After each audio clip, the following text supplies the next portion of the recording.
Capítulo 19. O início da busca.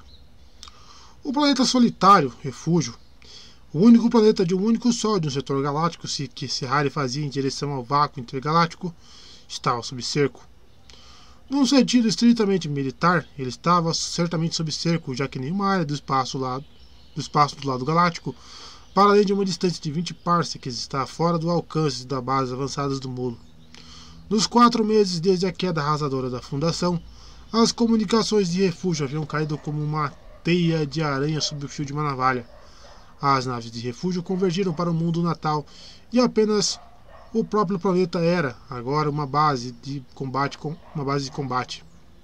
E sobre outros aspectos, o cerco era ainda mais fechado, pois as mortalhas de desesperança e tragédia haviam invadido.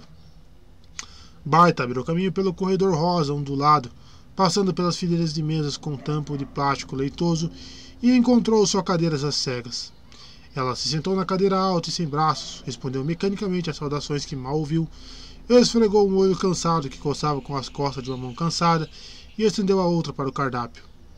Teve tempo para registrar uma violenta reação mental de nojo pronunciada à presença de vários pratos à base de fungos cultivados que eram considerados iguarias em refúgio, e que seu paladar da Fundação achava altamente não comestível.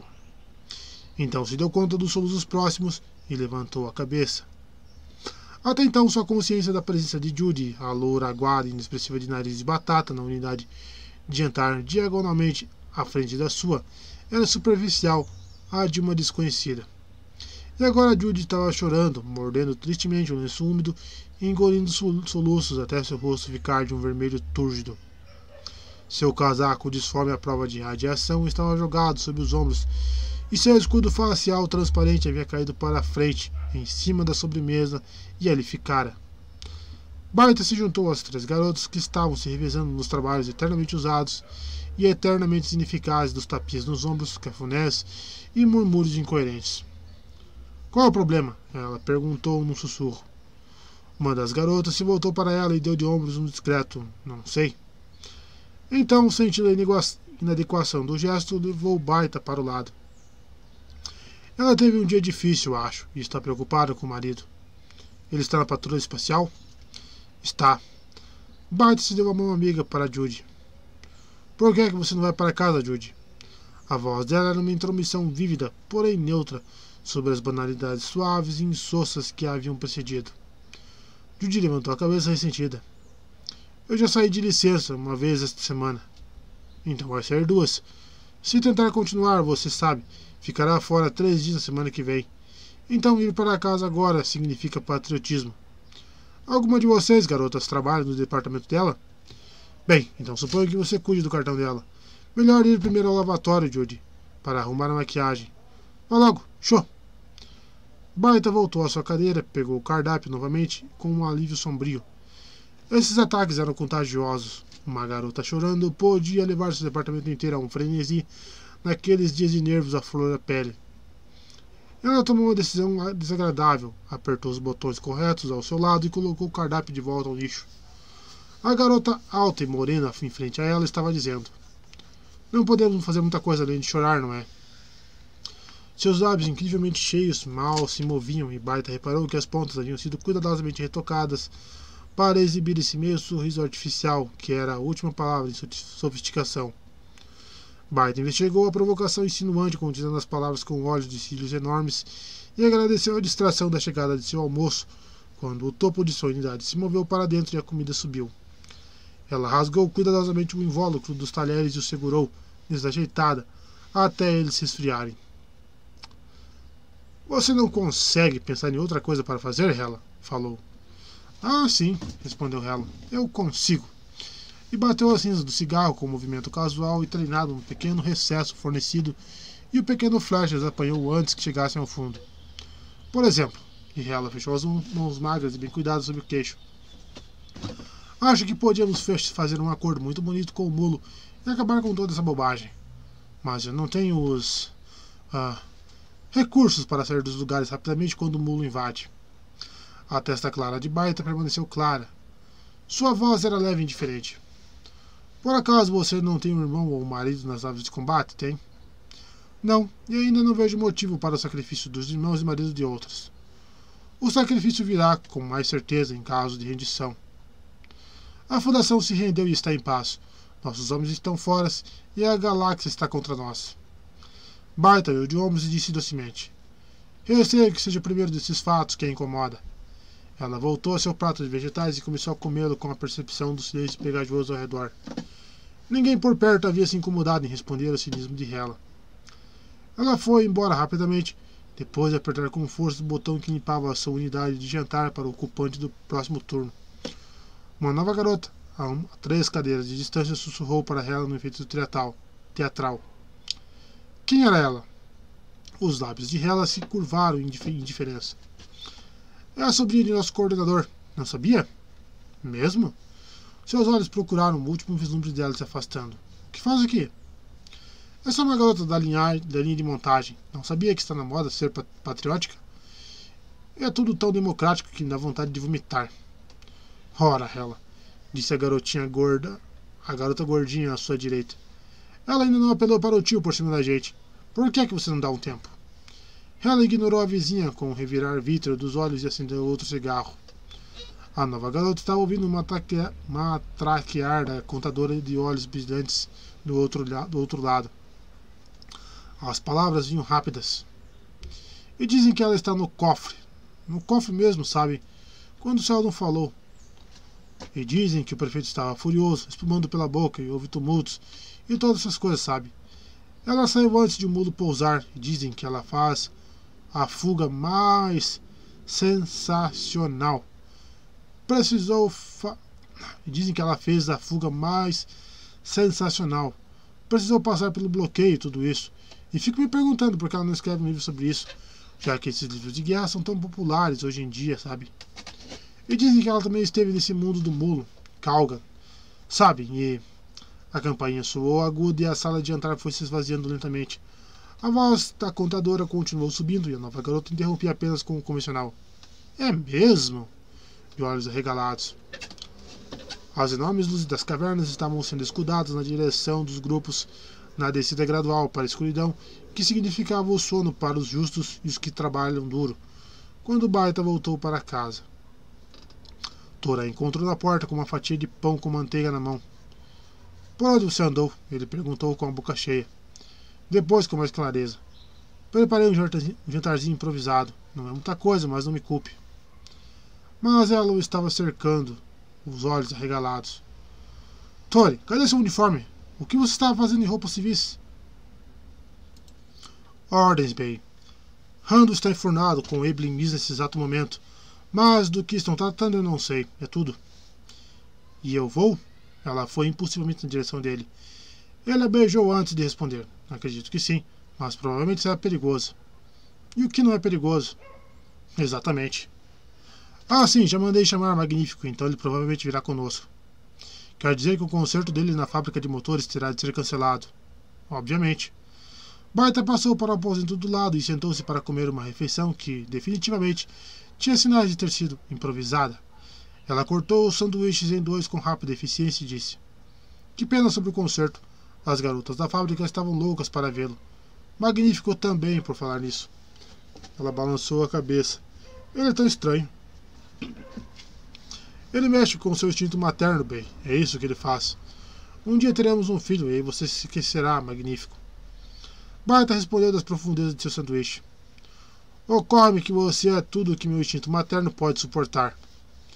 Então ela colocou o sanduíche de lado e ficou muito séria no momento. Tori. Tori, eu estive na prefeitura, no departamento de produção. Por isso me atrasei tanto. O que você foi fazer lá? Bem, ela hesitou insegura. A coisa tem crescido. Eu estava num tal ponto que não conseguia suportar mais a fábrica. O moral simplesmente não existe. As garotas começam a chorar por qualquer coisa. As que não ficam doentes ficam deprimidas. Até as mais bobas ficam de bico.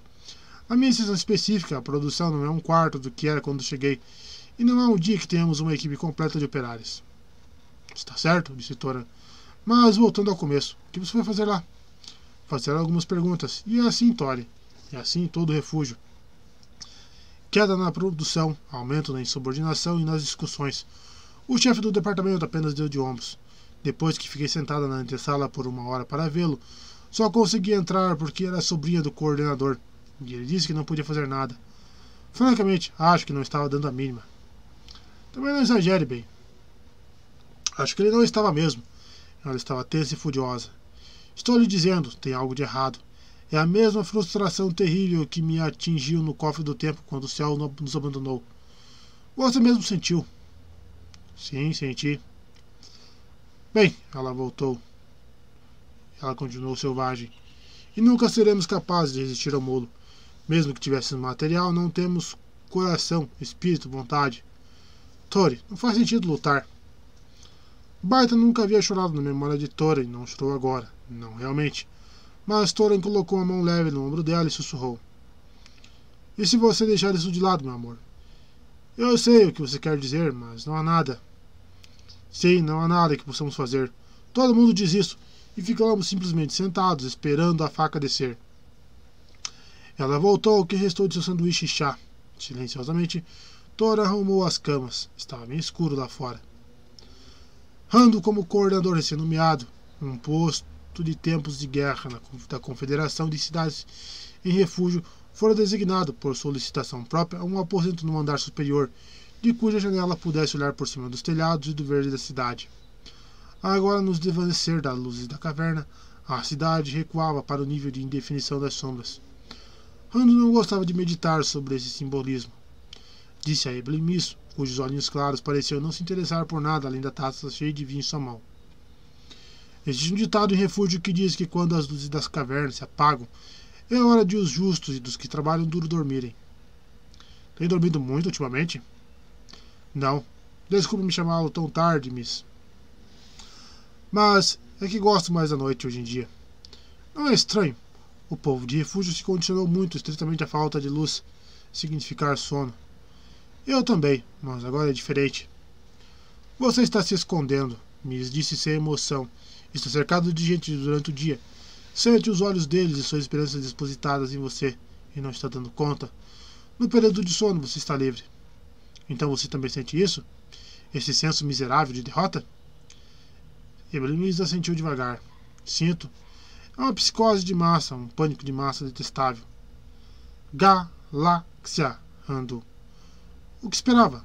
Aqui você tem toda uma cultura criada numa criança cega e boba de que um herói popular do passado tinha tudo já planejado e está cuidando de cada pecinha de suas vidas insuportáveis.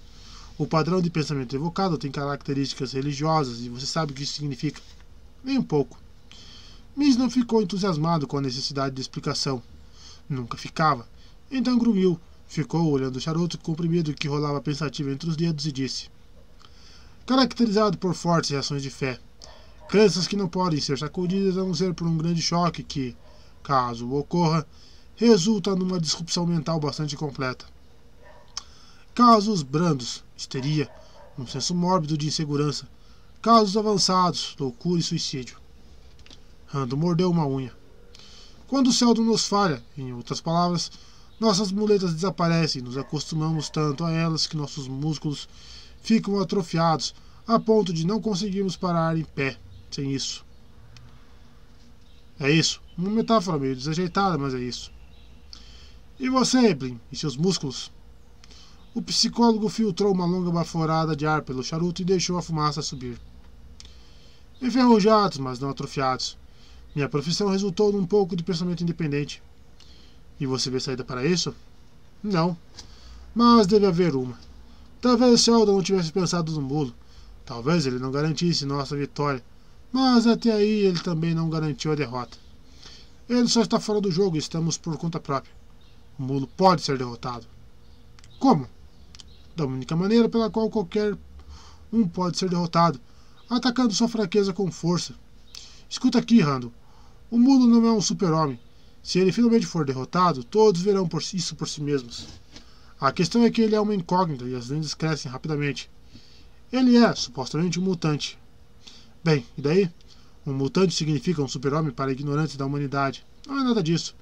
Já foi estimado que todo dia nascem vários milhões de mutantes na galáxia. Dos diversos milhões, apenas 1 ou 2% podem ser detectados por meio de microscópios e química. Desses, 1 ou 2% de macros mutantes, isto é, aqueles com mutações detectáveis a olho nu ou a mente nua, todos menos 1 ou 2% são aberrações adequadas para os centros de diversão, laboratórios e morte. Dos poucos macromutantes cujas diferenças são vantajosas, quase todas são curiosidades inofensivas, incomuns em um único aspecto, normais, e às vezes subnormais em muitos outros. Entendeu, Randor? Entendi, mas e o mulo? Supondo que o mulo seja um mutante, então, podemos assumir que ele tem algum atributo, sem dúvida mental, que pode ser usado para conquistar mundos. Em outros aspectos, ele sem dúvida tem seus defeitos, que devemos localizar. Ele não faria tanto segredo aos olhos dos outros se esses defeitos não fossem aparentes e fatais. Isso se ele for mesmo um mutante. Há alguma alternativa? Pode haver. Evidências de mutação estão depositadas no Capitão Ham Preacher, que era do que costumava ser a inteligência da Fundação. Ele tirou suas conclusões das poucas memórias que afirmaram conhecer Mulo.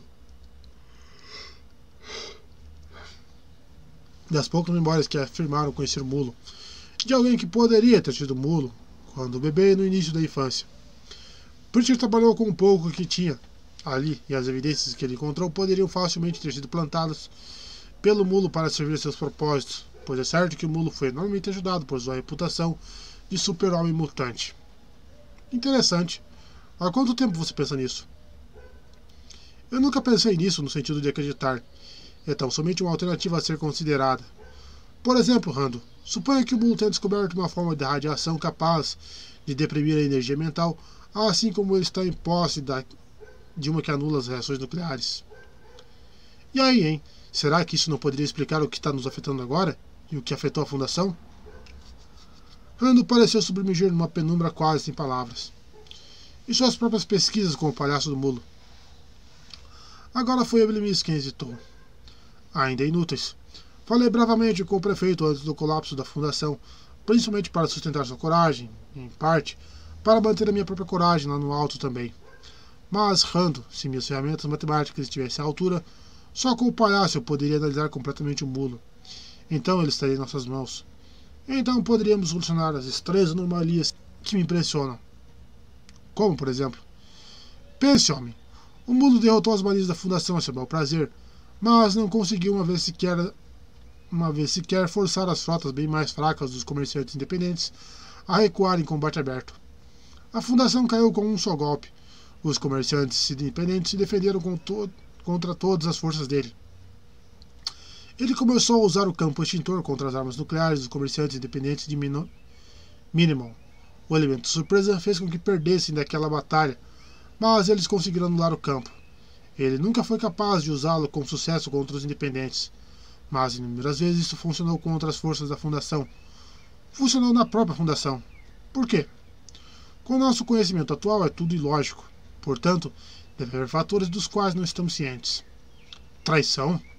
Isso é uma grande bobagem, Rando. Bobagem execrável. Não havia um homem na Fundação que não estivesse certo da vitória. Quem trairia um lado que estava com a vitória garantida? Rando foi até a janela curva e olhou sem ver o que não podia mesmo ser visto. Ele disse: mas nossa derrota agora é certa. Se o Mulo tivesse 1000 fraquezas e se ele fosse uma rede de furos. Ele não se virou. Era como se suas costas curvadas e as mãos nervosas que procuravam uma a outra nas suas costas falassem. Continuou. Fugimos facilmente depois do episódio do Cofre do Tempo, Eblin. Outros também poderiam ter escapado. Alguns poucos conseguiram. A maioria não. O campo extintor poderia ter sido anulado. Isso pedia engenhosidade e certa quantidade de trabalho. Todas as naves da Marinha da Fundação poderiam ter voado até refúgio ou outros planetas próximos para continuar a luta como fizemos. Nenhum por cento o fez. A verdade, eles desertaram para o inimigo. A resistência da Fundação, na qual muita gente parece confiar tão fortemente, até agora não fez nada de útil. O Mulo tem sido bastante político para prometer salvaguardar a propriedade e os lucros dos grandes comerciantes, e eles passaram para o lado dele. Eblin disse teimoso. Os plutocratas sempre estiveram contra nós. Eles sempre tiveram poder também. Escute, Eblin. Temos motivos para acreditar que o Mulo ou seus instrumentos já estavam em contato com homens poderosos entre os comerciantes independentes, Pelo menos 10 dos 27 mundos comerciais, ao que sabemos, passaram para o lado do mulo. Talvez mais 10 estejam vacilando.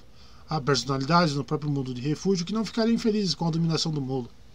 É aparentemente uma tentação inescapável abrir mão de um poder político ameaçado, se isso mantém seu domínio sobre as questões econômicas. Você não acha que refúgio pode combater o mulo? Acho que refúgio não irá combater o mulo. Agora Rando virava seu rosto perturbado totalmente para o psicólogo. Acho que o refúgio está esperando para se render. Foi para dizer isso que eu chamei aqui. Quero que você deixe refúgio. Evelyn me soltou uma baforada de ar pelas bochechas gordas surpreso. Já? Rando se sentia terrivelmente cansado. Evelyn, você é o maior psicólogo da fundação. Os verdadeiros mestres psicólogos partiram com Seldon, mas você é o melhor do que dispomos. É a nossa única chance de derrotar o mulo, mas não podemos fazer aqui. Terá de ir para o que restou do Império. Para Trantor? Isso mesmo. O que um dia foi o Império não passa de um esqueleto hoje, mas ainda deve haver algo no centro. Eles têm registros lá, Evelyn. Você pode aprender mais de psicologia e matemática. Talvez o suficiente para interpretar a mente do palhaço. Ele irá com você, é claro. Miss respondeu com secura.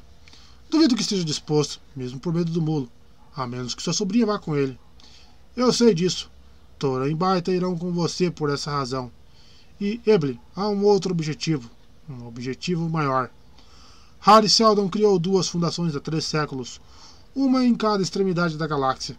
Você precisa encontrar a segunda fundação.